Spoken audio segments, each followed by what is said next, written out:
bonjour tout le monde pour cette dernière partie qui concerne le chapitre 3 du module création de startup.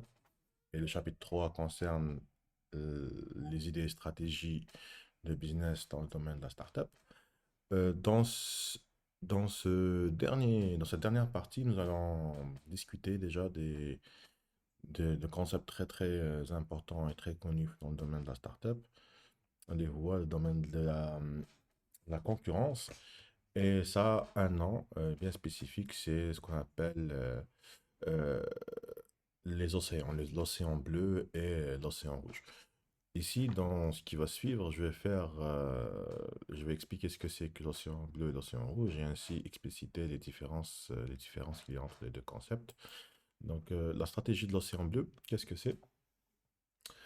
Il a été créé, le concept de stratégie de l'océan bleu a été créé en 2005 par Shan Kim et René Mauborgne de l'INSEAD après une dizaine d'années d'études.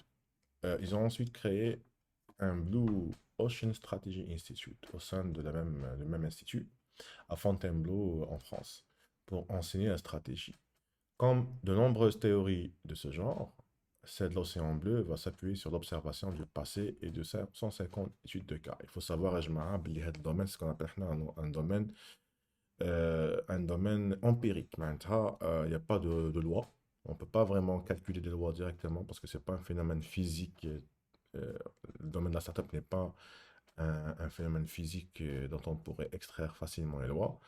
C'est un domaine où il faut conclure des règles à travers l'expérience. Lorsqu'on a affaire à un domaine où il faut conclure des règles ou des lois à travers l'expérience, on appelle ça un domaine empirique. Donc là, on a affaire à un domaine empirique. Et justement, Kim et Mauborgne se sont basés sur 120 ans d'expérience d'entrepreneuriat pour pouvoir tirer la stratégie, la théorie de la stratégie de l'océan bleu. La formulation à haut niveau de la stratégie de l'océan bleu est simple au premier abord. Elle consiste à ne pas se battre nez à nez avec les concurrents, que ce soit en innovation incrémentale ou dans la baisse des coûts. L'océan rouge plein de sang, des concurrents qui s'étripent, mais à aborder de nouveaux marchés inexplorés en répondant à une demande latente des clients, à créer une nouvelle demande, un nouveau marché. Nayaj Maha, le concept même de start-up qu'ils sont en train de décrire, ça veut dire que on essaye de disrupter le marché, enfin, on essaye de trouver soit des marchés inexplorés, soit une nouvelle manière d'aborder le marché. Et quand on imagine une nouvelle manière d'aborder le marché, c'est comme si on était dans un marché inexploré en réalité. Vu de loin, cela ressemble fort à un modèle d'innovation de rupture. C'est-à-dire que la rupture, c'est la disruption dont je parle. Aller là où personne n'est encore allé, changer la donne, redistribuer les cartes, rendre obsolètes les acteurs existants, sans pour autant que ce soit une rupture technologique, même si la plupart des ruptures ont une ou plusieurs composantes technologiques sous-jacentes. D'après le modèle de l'océan bleu, le concept va s'accompagner d'une boîte à outils stratégique qui va emprunter souvent à d'autres méthodes existantes, telles que écouter ce que font les clients plutôt que les concurrents, où sont les insatisfactions et les services non assurés, cartographier le marché, analyser les coûts et les bénéfices et éliminer le superflu, etc., limiter le coût de nouvelles fonctionnalités. Mais on peut dire que le domaine de développement de start-up suit de près le domaine de développement du logiciel. Parce que quand on regarde l'histoire récente de comment on crée les startups, comment on crée le logiciel, on va voir que il y a un parallèle vraiment très frappant qui est تشابه كبير ما بين comment on crée le logiciel et comment on crée une startup à travers l'histoire. De كنهزو حنا le génie logiciel في l'historique تاعو de كنتشفروا les cours de génie logiciel تشوفوا باللي bon au tout départ le logiciel كانوا يستخدموا n'importe comment et, et surtout, la NASA a compris que c'était pas possible de continuer à faire des logiciels sans règles, juste en programmant n'importe comment, et qu'il fallait une méthodologie, ce qu'on appelle une méthodologie de développement de logiciels. Et c'est là que sont apparues les fameuses méthodes. La plus ancienne d'entre elles, c'était la méthode de la cascade, analyse des besoins, conception, développement, test, livraison. C'était une invention dès les années 50 pour essayer de mettre un peu d'ordre et de ramener un peu de formalisme dans le domaine de création de logiciels pour pouvoir avoir une assurance qualité. يعني عندنا ضمان الجودة تاع الدومين تاع la création de logiciels. Et si on voit comment a évolué le marché de développement logiciel, هنشوفوا باللي au fur et à mesure, ils ont essayé d'être de plus en plus souples. C'est-à-dire que les premiers modèles étaient très rigides. معناتها عندك une séquence d'étapes لازمك تتبعها وحدة ورا أختها.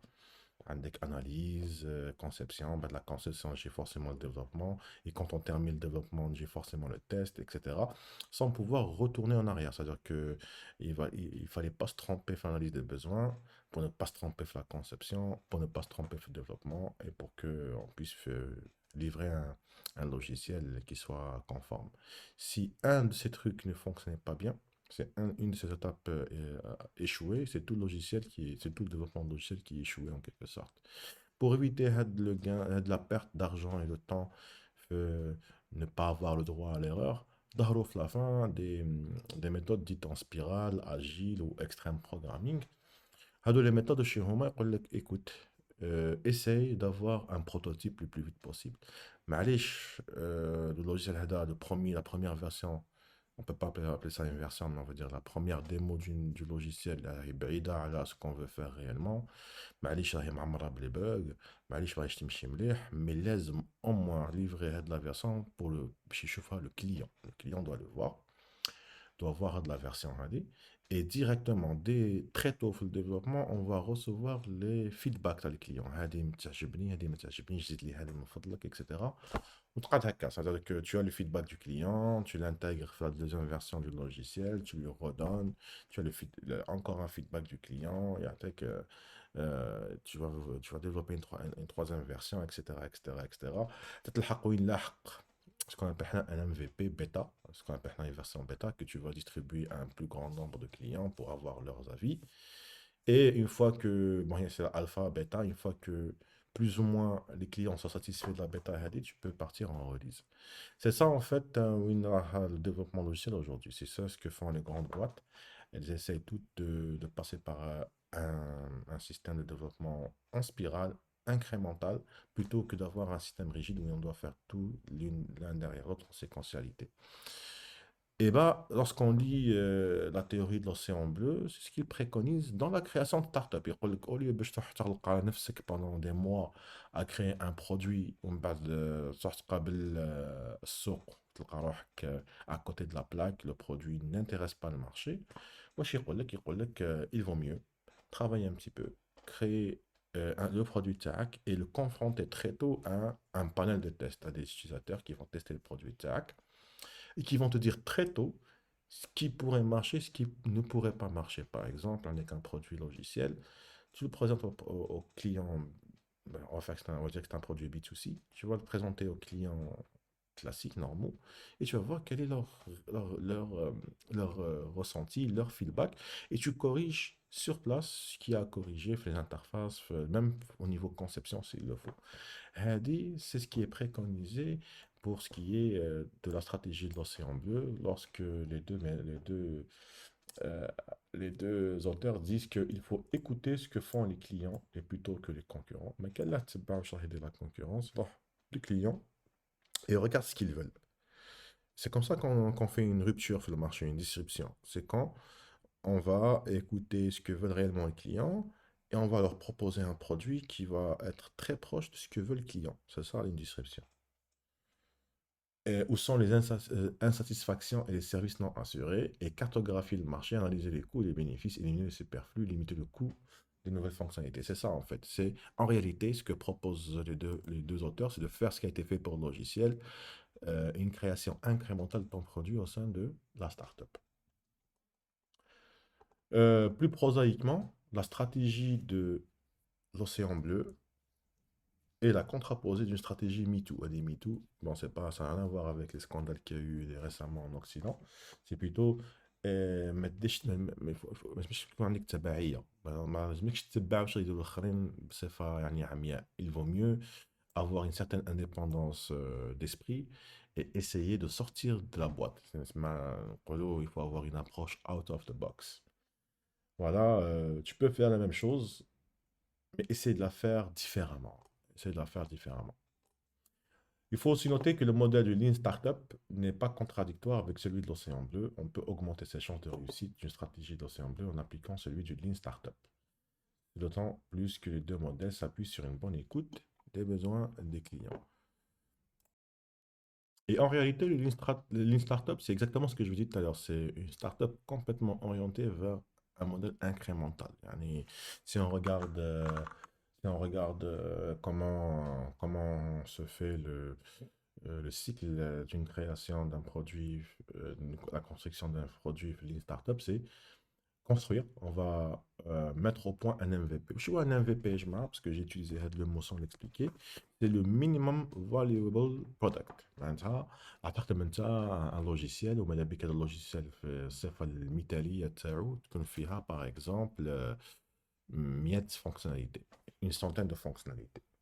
Ça, chez moi, pour arriver à cette centaine de fonctionnalités, il faudrait ben, 3 ans de développement. Ça, la balek, tu ne peux pas attendre 3 ans pour délivrer le produit TAC. C'est quoi le minimum valuable product? C'est mettre on va dire 100 fonctionnalités que tu voudrais avoir Stéphane Mitalia. Je vais te poser la question, تقول من هادو 100 هادو شحال هو المينيموم que je dois avoir باش البرودوي هذا يكون عنده une valeur valuable. Il a par exemple 30, dès que tu identifies qu'il y a 30 fonctionnalités في هذا البرودوي تكفي باش هذا البرودوي تولي عنده أهمية ولا un intérêt في السوق. Ça veut dire que le minimum valuable product tag عنده 30 fonctionnalités, معناتها à peu près 30% de le produit final. Donc là, c'est ce que tu vas faire. أول حاجة, c'est que tu vas faire que pour travailler sur le MVP. Tu vas essayer de faire les 30 هادو que tu as, les 30 fonctionnalités que tu as identifiées et que tu identifies comme étant ce qu'il faut pour commencer. Qu'est-ce que tu vas faire? À chaque fois que tu as une petite version de ce MVP, tu vas mesurer à quel point elle est acceptée par les utilisateurs, tout simplement. On va recueillir un maximum d'informations dans les utilisateurs, dans les clients finaux. On va choisir des clients, ils vont avoir un accès, ce qu'on appelle un accès anticipé du produit tag. Ils vont l'utiliser, ils vont dire, voilà, etc. Tu vas récupérer les données Hado et faire un brainstorming au niveau de la boîte. Tu dis, voilà, alors la première version, on me dit les clients, je vais les clients. D'ailleurs, vous allez analyser les informations et vous allez prendre des décisions. Est-ce qu'il faut juste ajuster certains trucs ou là, est-ce qu'il faut faire des pivots? Des pivots, je maintiens, les clients sont pas du tout convaincus par le produit tech. Et dans ce cas-là, il va falloir carrément changer de méthode, changer le produit en profondeur. Et là, c'est plus un ajustement, c'est plus un réglage à faire, mais c'est un changement de pivot carrément. OK? Et voilà, donc une fois que vous analysez et que vous prenez une décision, les idées Hadoop vont servir pour construire la seconde version du MVP qui, lorsqu'elle est prête, pour le test intègre les données intègre les idées, et vous cadrez un MVP qui soit accueilli favorablement par les clients. Et c'est là que vous pouvez commencer à réfléchir à une lancée sur le marché. Et je dis, là, vous allez lancer sur le marché un MVP. Ben, ça, c'est pas le produit final dont vous rêviez, mais c'est plutôt une version minimale du produit final dont vous rêvez. Donc, je vois toutes les grosses boîtes, les- aucune n'est arrivée à 100% de ce qu'elle veut faire. Elles sont toujours en évolution, elles sont toujours en train d'améliorer les produits. Ça s'arrête jamais. Quand ils ont Google, à chaque fois, elle essaie d'améliorer l'algorithme, elle essaie d'améliorer l'interface, etc. Dans le cas, c'est carrément l'IA qui est venue. Et là, je pense qu'ils sentent, mais que Google elle faisait des ajustements. Ça, on va ajuster notre moteur, on va ajuster notre moteur. Est-ce que ça plaît? Ok, on va encore ajuster, etc. Bad avec l'entrée fracassante de ChatGPT dans le marché, où là, on fait pivot. Carrément, il fait à l'intérieur, il fait descendre les faits. À l'intérieur de Google, c'est alerte rouge. يعني نحكوا الحالة وين il fallait se réunir pour répondre à la menace ChatGPT. Et là, ils sont arrivés au pivot. Oui, il faut réfléchir à un nouveau produit qui va à terme remplacer la page Google Info Kamel. Et ils sont en train de développer Bard. Bardada, c'est une IA pour remplacer, euh, pour remplacer la, la, la barre de recherche classique de, de Google. Et justement, Bard, si on rentre le Bard, regardez, on est à Bard, Moktuba, je ne sais pas ce que vous voyez, je vais juste afficher correctement, voilà. Bard Experiment. Ça veut dire quoi, Bard Experiment? Ça veut dire que ils sont en train de tester, tout simplement. Ils sont en train de tester. Et Mindak, il va te poser une question. Il va te dire, est-ce que je veux que est-ce qu'il y a quelque chose que tu veux changer? Est-ce qu'il y a quelque chose qui t'intéresserait? Carrément, ils sont en train de faire du testing au niveau des utilisateurs. C'est pour ça que Hatna Experiment, c'est un MVP qui n'est pas encore en version finale parce qu'ils attendent les retours des gens pour voir qu'est-ce qu'il faut changer, qu'est-ce qu'il faut garder, etc., etc. Voilà, donc ça c'était pour la petite parenthèse du Lean Startup. Et pour résumer de la partie il y a deux modes de, de, deux modes de stratégie distincts, il y a deux concepts distincts. Il y a l'océan rouge, c'est le truc classique, où une entreprise داخل في منافسة شرسة مع les autres entreprises en faisant la même chose.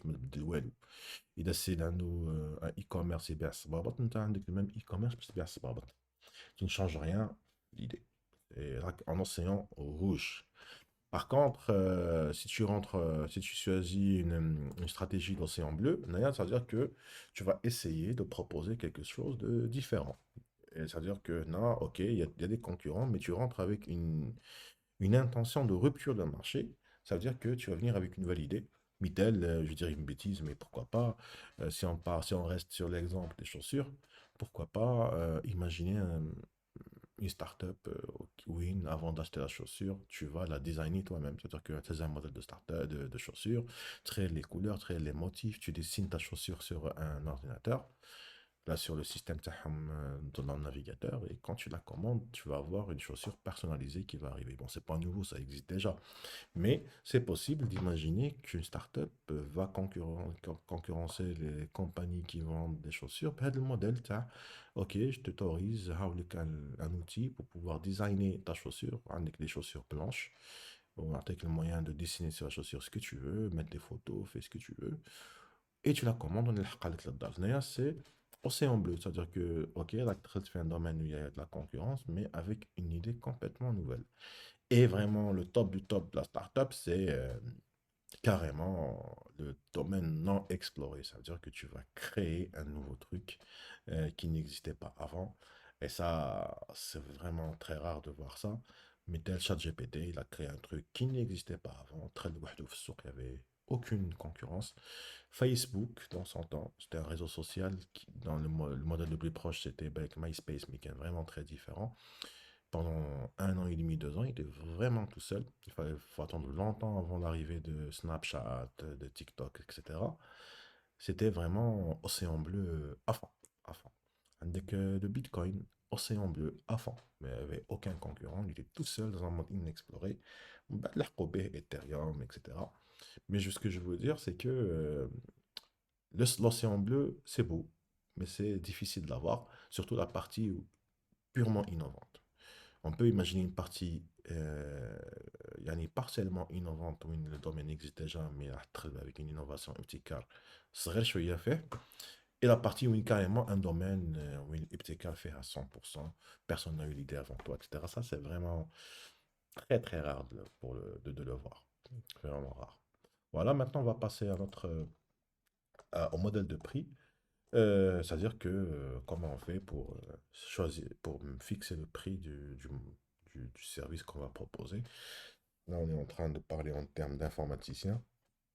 Je suppose que la plupart de ceux qui voudront faire une startup ce sera forcément une startup de service informatique, de vendre un service en ligne. Bon, que ce soit pour du logiciel ou du service, c'est une question les plus délicates pour l'entrepreneur. Elle nécessite une connaissance des pratiques du marché considérées, des concurrents en place, ainsi que des pratiques d'achat des clients. Il faut savoir dans quelle partie du compte d'exploitation des clients sera intégré la startup, budget marketing, coût des ventes, RD, etc. C'est vrai, la question de ça, شحال نبيعوه وكيفاش نبيعوه اسكو نبيعوه اسكو اللوشيال تاعنا نديروه ونبيعوه une seule fois ولا اسكو نبيعوه une licence d'exploitation, une seule fois, c'est one time fee. Qui m'a par exemple acheté une telle Word, de 15 نشريو بالحلال نشريو ب 100 dollars. Chez le Word, صحتك, tu as acheté, tu n'as pas acheté Word, pour que ce soit vraiment clair, tu n'as pas acheté Word, tu as acheté la licence d'utilisation de ta Word. Le Word, le code sur تاعو reste une propriété de Microsoft. انت واش شريت الحق في استعمال الوورد. Tu as acheté une licence. Donc, kiff kiff, quand tu feras ton logiciel, tu peux vendre une licence d'utilisation de ton logiciel تاعك. C'est-à-dire qu'un client يجي يقول لك انا j'aimerais bien utiliser le logiciel, تقول له انت 200 مليون. Il te لك 100 millions et tu installes le logiciel ou il se le logiciel. Bon, il y a évidemment il y a des inconvénients. Le premier inconvénient, c'est le piratage. Comment tu vas faire pour éviter que ton logiciel soit piraté par quelqu'un d'autre? Maintenant, il débattle. Si tu l'installes en seed. Évidemment, on peut réfléchir à des systèmes de sécurité, les clés, KDA, etc. Mais ça reste toujours limité, il y a toujours des cracks possibles. Il peut désassembler ton code, modifier les choses, le craquer, les mertèches, le code. Ou là, carrément, si tu le lis à un serveur, tu peux, si ton logiciel est vraiment très intéressant en réalité, quelqu'un peut se casser la tête pour désassembler toujours ton code et faire en sorte qu'il n'interroge pas ton serveur et interroge un deuxième serveur piraté, etc. C'est à peu près ce qui se passe lorsqu'on vous téléchargez un Photoshop en piratage, en version piratée, un Photoshop ou un Illustrator ou un logiciel assez cher. Euh, voilà, généralement, vous allez trouver, bon, je pense pas que je sois autorisé à dire comment ça se passe, mais en général, le pirate va te proposer une technique pour contourner la sécurité, même en ligne. Et ça, c'est le défaut du one-time fee. C'est-à-dire que quand tu vends la licence et que le système s'installe en local عند le client, tu peux pas l'empêcher de partager ce système et de trouver des astuces pour le partager avec les autres. Il y a des boîtes qui sont allées très loin et où ils mettent carrément un flash disk, ce qu'on appelle un dongle de sécurité. Et le logiciel ne démarre pas sans flash disk. Il faut mettre le flash disk dans l'USB pour pouvoir démarrer. Qui même même ça, c'est piratable, hein, parce qu'au final, le dongle, c'est soit une mémoire morte, soit un petit système de cryptographie qui sont aujourd'hui copiables. Euh, on peut même faire une rétro-ingénierie, créer un logiciel qui va simuler le dongle. Tu cliques deux fois, c'est comme si tu avais mis un flash disk. C'est-à-dire que les développeurs de logiciels, surtout les Américains, ont essayé pas mal de techniques de protection de logiciels et aucune n'a marché. La preuve, c'est que on a pratiquement accès à tous les logiciels, sauf les logiciels de niche, vraiment les logiciels les غاليين بزاف ou ما كانش بزاف اللي يستعملوهم. Il n'y a pas un intérêt pour les hackers à les pirater, mais c'est juste parce que ils sont pas piratés, ils sont pas sécurisés parce qu'ils ont une grande sécurité, c'est juste parce que les pirates ne voient pas d'intérêt à perdre du temps à les pirater, parce que la demande n'est pas très importante, ou là, les gens qui utilisent ces logiciels ont un avantage à travailler légalement avec le logiciel. Mitel pour avoir des mises à jour gratuites, etc., pour avoir des promotions, pour avoir des trucs. Donc, devant l'échec du one-time fee et de l'installation sur disque, du desktop sur desktop des logiciels, pratiquement tous les éditeurs de logiciels sont en train de switcher vers une nouvelle pratique. La nouvelle pratique, c'est quoi? La nouvelle pratique, c'est quoi? C'est l'abonnement. Je m'entends. Maintenant, je vais plus te vendre une licence d'utilisation du logiciel, je vais plutôt te vendre un abonnement. Le logiciel TRI n'est plus accessible sur ta machine, il est accessible dans un navigateur. Maintenant, tu auras toujours besoin de mes serveurs à moi pour faire marcher ton service. Et à partir de là, au lieu de payer 100 dollars une fois pour utiliser le système, tu vas plutôt payer شهرياً, tous les mois, une petite somme.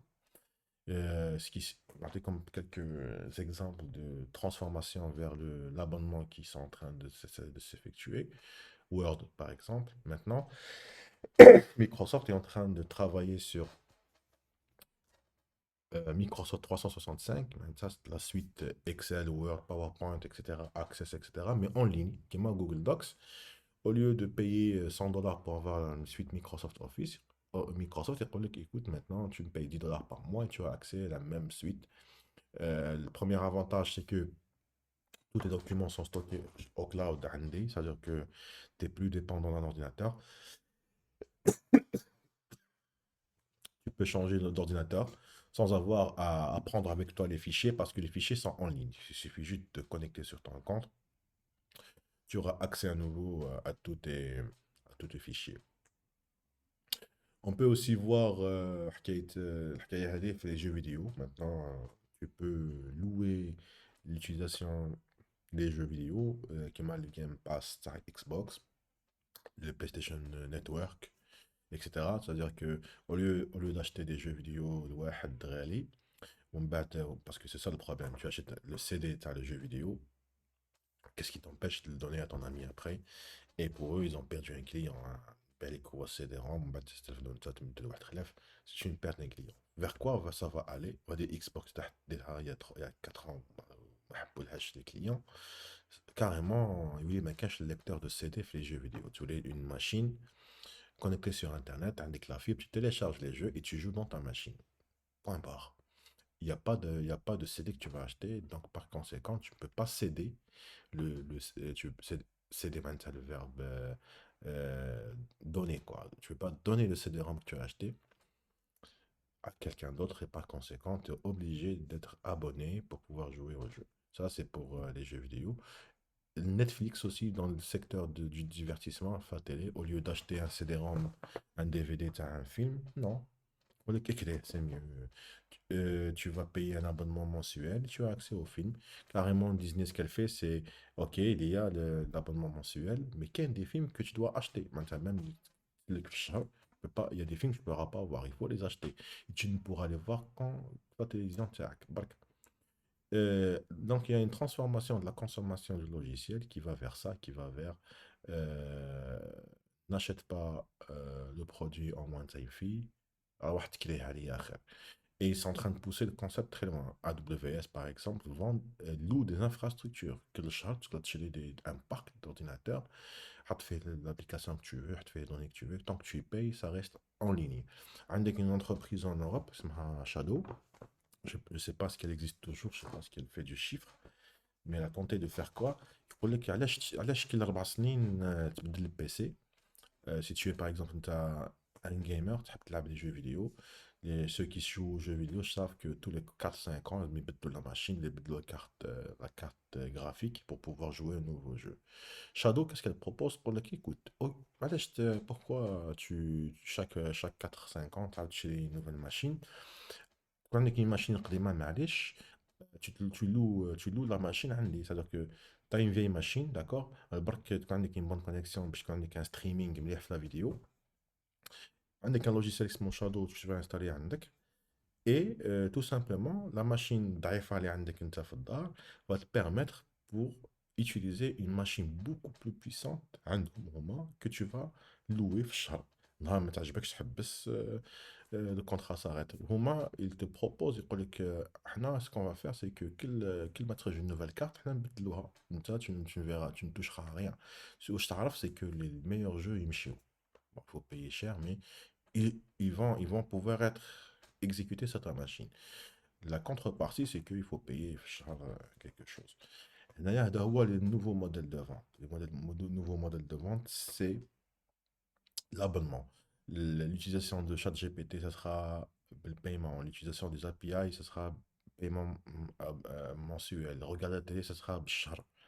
Utiliser un ordinateur, ça sera au mois.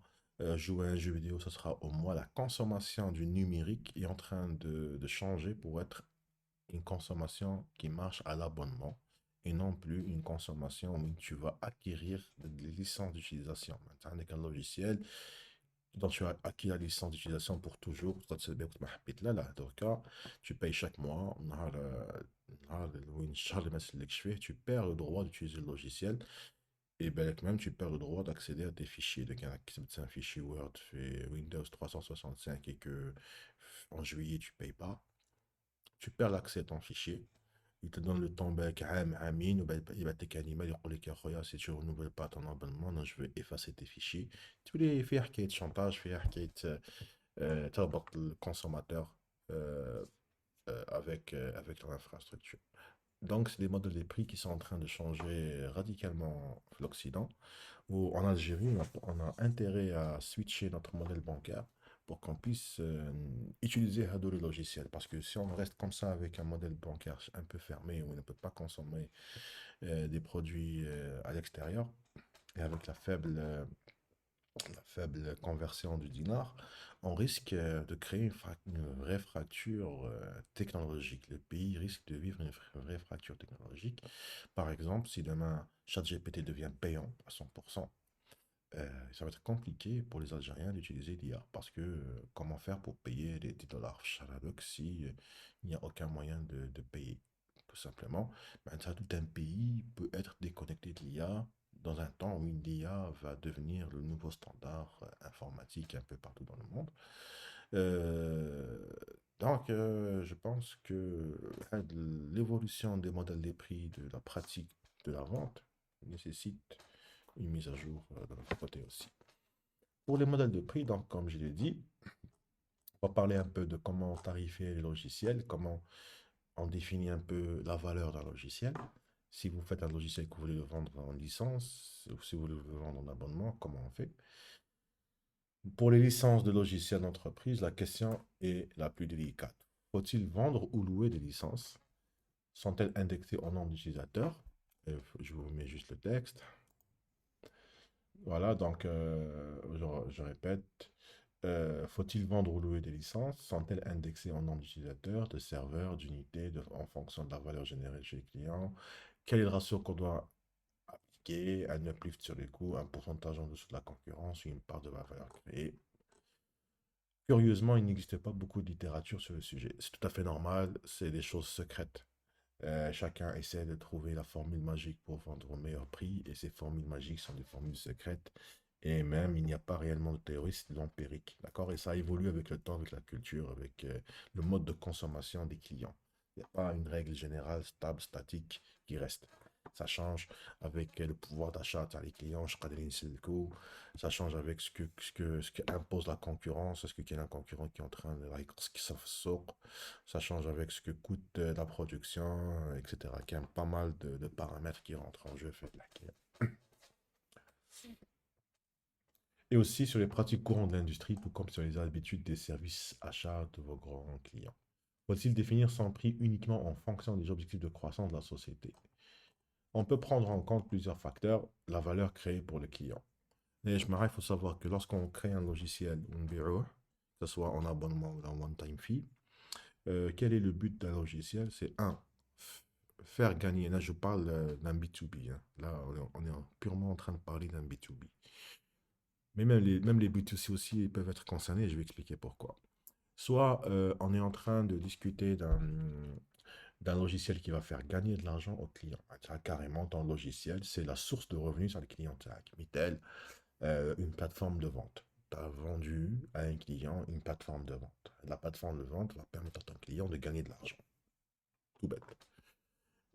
Soit ton logiciel va permettre d'économiser de l'argent. معناتها au lieu باش اللوجيسيال تاعك راح يربح دراهم الكليون تاعك لا il va lui faire économiser de l'argent في quelques trucs. Par exemple, dites-le une GED, euh, ce qu'on appelle un gestionnaire électronique de documents, une plateforme qui va permettre de gérer les documents électroniquement. D'ailleurs, quand tu as دراهم في واش في البابي qu'il va consommer, في stylowatt, etc. Les imprimantes. Et en plus de ça, balek, tu vas lui faire économiser quelques postes d'emploi. Par exemple, كان إنسان يهز الوثائق ما بين les services يروح من service A service B ولكن إنسان لازم يدي شهرية. هذاك الإنسان تولي ما تحتاجوش أنت. Par conséquent, tu vas économiser un poste d'emploi.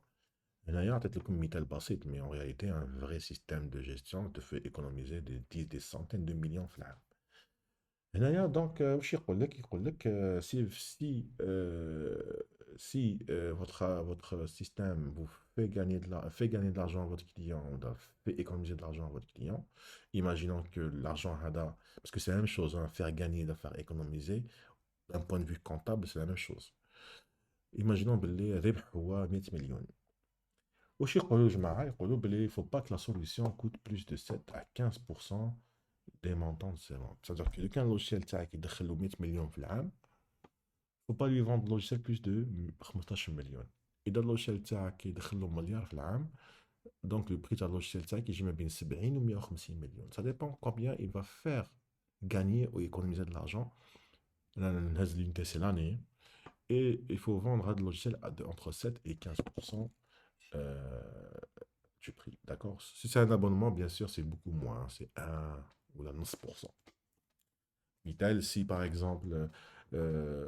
si par exemple ton logiciel fait gagner 1 milliard, 1 milliard في العام,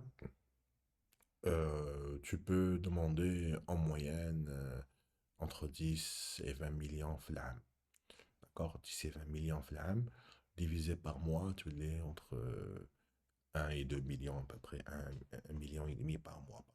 S'il fait gagner 10 milliards في العام, tu peux demander 15 millions par mois. هذه الربح, hein. Je parle pas الربح تاعك, je parle pas des frais de maintenance ou des frais d'exploitation. إذا أنت راك tu es en train d'héberger la solution تاعو, etc. هذوك le tarif هذاك les coûts هذوك هم وحدهم. كي إلا مليون هذاك سي الربح تاعك, مليون ونص سي الربح تاع الشركة تاعك net d'impôt. Donc, là, la première chose, lorsqu'on veut calculer le prix d'un logiciel, ou le حاجة نديروها, c'est شحال راح يربح الكليون تاعنا ونهزو نسبة مئوية من هذيك الربح. Par exemple, entre 7 et 15% dès que c'est un one-time fee, ou là carrément entre 1 et 2% si c'est abonnement. Sachant qu'au bout de 3, 4, 5 ans, c'est le prix, c'est comme si bien, tu vois. وعلاش c'est intéressant de faire de l'abonnement parce que ça c'est plus simple de vendre. انت au lieu باش تقول السي عطيني 150 مليون درك باش تشري اللوجيسيال, تقول له لا يا اخي عطيني مليون ونص من داك. Je disais donc, premier critère, c'est la valeur que tu crées pour le client. Donc, le tarif du logiciel dépend de la valeur. En premier lieu, le premier paramètre, c'est la valeur que tu crées au client, mais il n'y a pas que ça. Il faut aussi voir la concurrence. Dans la concurrence, là, il y en a pour les mêmes types de services, mais tu peux pas demander 15%. Il faut aller vers 8, 7, 9% plutôt que 15. Bien sûr, c'est la concurrence aussi qui va limiter la marge maximum que tu peux prendre. Il y a aussi la marge de manœuvre pour se lancer dans les ventes indirectes. Il faut prévoir de lâcher au moins 30% de marge des partenaires tout en restant profitable. D'ailleurs, des fois, c'est pas toi qui vas vendre ton produit directement à tous les clients. عندك par exemple كما نقولوا احنا مصرية بعربية, des gens qui vont, des porteurs d'affaires qui vont te ramener des clients. هادو الناس لازم يديو حقهم, donc faut pas oublier de calculer leur marge في le prix final. Et le prix de revient de votre offre, car il ne faut évidemment pas vendre à perte, bien sûr, il ne faut pas indiquer une marge minimum, une marge maximale qui est limitée par la concurrence, le domaine, ce que doivent prendre les affiliés et les porteurs d'affaires. Pour ce qui est des modes de tarification des services, dans le cas des services, bon, il faut savoir, bon, le premier cas, c'était comme fait, c'était 7 et 15%, c'était le one-time fee. Mais dans ce qui est de tarification des services, quel est le taux horaire pratiqué pour ces ingénieurs selon les métiers de la durée des prestations? Faut-il travailler au forfait ou à la régie? Peut-on intégrer le prix du service dans le prix de logiciel ou réciproquement? Là encore, il faut se positionner par rapport aux repères du marché. Dans le service, il est préférable de travailler au forfait. Surtout s'il s'agit de services outillés. Si on travaille en régie, on n'est plus une start-up technologique du tout, on est juste une société de services. Pour ce qui est de l'association services et logiciels, il est préférable de vendre du service dans lequel le logiciel est mis en œuvre pour améliorer son efficacité. Si l'on vend du logiciel et qu'on y intègre du service, la structure de coût des projets peut facilement devenir incontrôlable. Bon, il faut juste comprendre que en réalité, maintenant, c'est que le mode service qui existe, abonnement. Le document est un peu vieux, donc il ne parle pas de cet aspect-là. Mais dans le cas, on est as service, infrastructure as a service, alias platform as a service, c'est-à-dire que maintenant, avec la puissance d'Internet, avec la puissance des navigateurs et des ordinateurs, parce qu'il ne faut pas oublier, je m'en déployer Word en ligne, ou Photoshop en ligne. Bon, c'est pas Photoshop, mais quelque chose qui ressemble en ligne, qui est très proche de Photoshop, l'IA en ligne, etc. Il a fallu que l'Internet évolue, il a fallu que le matériel évolue, il a fallu surtout que le navigateur évolue, surtout avec le V8 JavaScript à Google. C'est ça qui a rendu le fait d'avoir des logiciels dans le navigateur. Maintenant, le service qui m'en coûte c'est de l'abonnement, c'est du mensuel. Si tu es en B2C, en B2B, tu feras l'insan hada comme gain et tu tarifes à 1 ou 2% du gain, d'accord, par mois, par an, ou divise ça par les mensualités. Qui m'en coûte au lieu de demander à un client, il sélectionne directement 150 millions pour utiliser ton logiciel en one-time fee, c'est plus simple de lui dire, écoute, sélectionne un million ou d'akhlem ou de sachant qu'une entreprise, une fois qu'elle va adopter ton projet, c'est très difficile pour elle d'arrêter. Une fois que tu as tes données, elle devient dépendante. Il y a une dépendance technologique à la boîte TAC. Donc, c'est pour ça que moi, je conseille beaucoup aux étudiants de faire du B2B parce que les sociétés payent et les sociétés sont fidèles. Ça, c'est que vraiment, c'est que vraiment ton système n'est plus adéquat. Je parle d'entreprises sérieuses, évidemment. Euh, En général, il faut taxer sur 1 ou 2% par an. Autre comme marge de gain, comme un de coût technologique, de ce que coûte l'hébergement, ce que coûtent les frais de bande passante, etc. Il y a là la marge comme brut. Il est aussi préférable d'être plus cher que le service équivalent proposé par ses partenaires. La startup est en position de faire payer un prix premium même léger. La concurrence peut alors tirer les prix vers le bas lorsque l'offre de service va s'élargir autour de votre offre. Il faut sinon éviter d'être calé au prix le plus bas du marché, genre 500 euros dans le jour développeur qui a tendance à dévaloriser votre valeur ajoutée et votre spécificité. L'idée c'est que de quand on risque bzaf, c'est en quelque sorte. Il ne faut pas non plus être très bas. Il faut garder une certaine dignité et avoir un prix euh, qui peut être concurrentiel sans dévaloriser votre produit. Donc voilà, ma partie RD, si on devait résumer, un, la meilleure startup c'est quoi? Pour moi, aujourd'hui, en 2023, c'est une startup qui est en océan bleu, que ce soit fait un domaine complètement nouveau, mais c'est très rare, ou là, en apportant quelque chose de complètement nouveau, fait un domaine qui existe déjà, tu essaies d'éviter la concurrence, de ne pas être frontalement. Ça dit un. Deuxièmement, si on revient vers ce qu'on a vu ensemble, Naya, le modèle des prix, le mieux, c'est d'aller vers de l'abonnement. Il faut proposer un service en ligne, aller vers de l'abonnement. Je parle toujours en B2B, de l'abonnement. Et l'abonnement là, vous le calculez selon le gain que permet votre logiciel, votre service à l'entreprise. 2, l'état de la concurrence qui existe. 3, les marges dont doivent bénéficier les porteurs d'affaires, les comme les, euh, les, les marchés. Comme 4, la valeur minimale, il ne faut pas vendre à perte, il faut avoir au moins de quoi rembourser les frais de développement, les salariés, etc. Voilà, donc ceci clôt le chapitre 3 de notre cours. Dans le chapitre 4, nous allons voir ensemble les technologies utilisées aujourd'hui en 2023 pour le développement de services en ligne. Moi, je vais maintenant surtout me focaliser sur le fait que ce sera une plateforme en ligne en mode abonnement, d'accord? Les plateformes à installer chez les clients n'existent pratiquement plus. Elles sont très déconseillées parce que même maintenant, c'est très difficile d'aller jusqu'à Toggle pour maintenir le logiciel d'un client qui se trouve là-bas, par exemple. Le mieux, c'est que celui de Toggle, le client que vous avez à Toggle, puisse se connecter sur votre service depuis Internet et que lorsque vous devez corriger quelque chose, vous le corrigez sur votre serveur. Vous avez la pleine possession de tout votre système, tous vos clients. Vous rajoutez quelque chose de nouveau, il est automatiquement disponible pour tout le monde parce que tout le monde se connecte sur le même système. Donc, c'est sur ça que je vais me baser pour vous présenter où en est la technologie aujourd'hui dans le Canada. Merci, à la prochaine fois, Inch'Allah.